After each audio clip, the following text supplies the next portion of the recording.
things I used to do was chug milk. Yeah. Because I got told that it would make me tall like my brothers. So I used to drink milk like crazy. Yeah. Straight from the carton. Just as many gulps as I could take from the fridge. Did it work? Did you grow? I have no idea. I'm still shorter than they are, so I guess not. But that's one of the big myths that I think a lot of families still believe, that milk is great for our bones and to help us grow. What's your thoughts on milk? Yeah, so it's a controversial topic as well. Yeah, yes. I mean, the dairy industry is big. Our current Secretary of Agriculture worked for the dairy industry. It's problematic because the science isn't there. There was a paper called Milk and Health that was published in the New England Journal of Medicine, top medical journal in the world, arguably, maybe the Lancet if you're from the UK. Mm-hmm. But it basically was written by 2 Harvard scientists that dissected all of the scientific evidence around milk and whether the claims were right or not. And just maybe for the audience in Europe, you might not know this, but in the States, you'll remember this. There were all these got milk ads. So there were famous people, celebrities, sports athletes, politicians, all wearing a white milk mustache. Mm-hmm. And they're like, got milk as a promotion. And in those ads, it would say, it's going to build better bones. It's going to do this. It's going to do that. And the FTC, the Federal Trade Commission,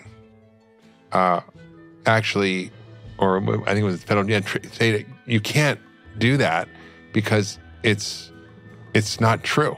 Like, you have to take those ads out. So those ads went away. And it was the government promoting those ads with the Dairy Council. So there's something called checkout programs that the government has where it's supposed to support agriculture.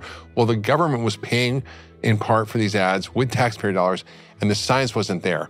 And the dietary guidelines for Americans says that the average American should have 3 glasses of milk a day, and kids should have 2 glasses of milk a day to be healthy.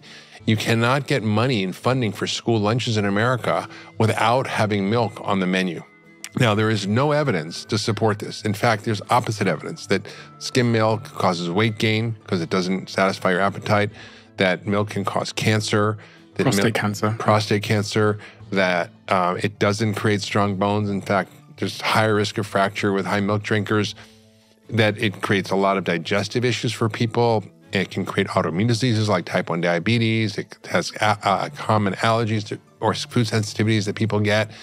And I remember I was in the emergency room once, and when I was working in the ER, and this mother comes in with this kid with had this 10th ear infection. A few weeks, I was like, what happened? Like, when did this start? Oh, it started when he was like 12 months old. I said, what changed? Well, I stopped breastfeeding, and I started giving him milk, and all of a sudden he started getting these ear infections. I'm like, oh, this is before I even knew about all this. It was just kind of an interesting footnote.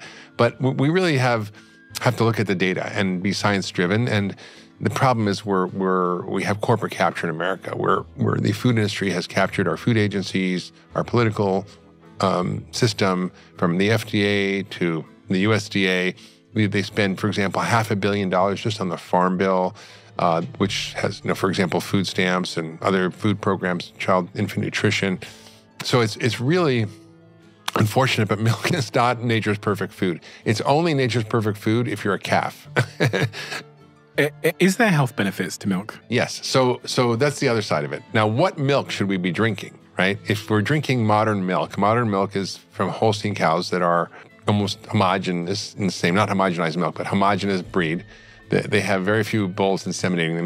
They have massive insemination program from very few bulls that have a limited genetic stock. And they're what we call A1 cows. So most heirloom cows, most sort of historical dairy had something called A2 casein, which is less inflammatory, less likely to cause gut issues, less problematic for the body. So sheep and goat milk have A2. Certain cows like Jersey or Guernsey cows have A2 in them. And you can get A2 milk, you can A2 ice cream now. And so this A1 casein is potentially very problematic. So I think the current dairy is not great.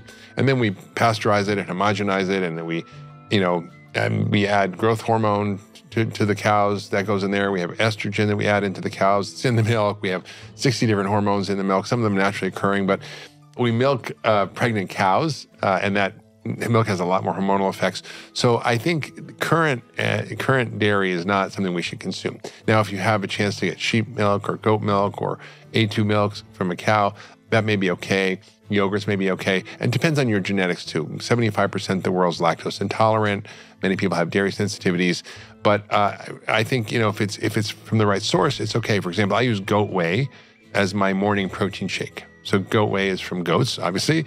There's very little casein in it, but it's A2 casein if there's any, and I don't react to it. But if I have regular whey, I do have a reaction. I get congested, I'll get pimples, or I get regular stuff. So I don't think dairy is something we should be consuming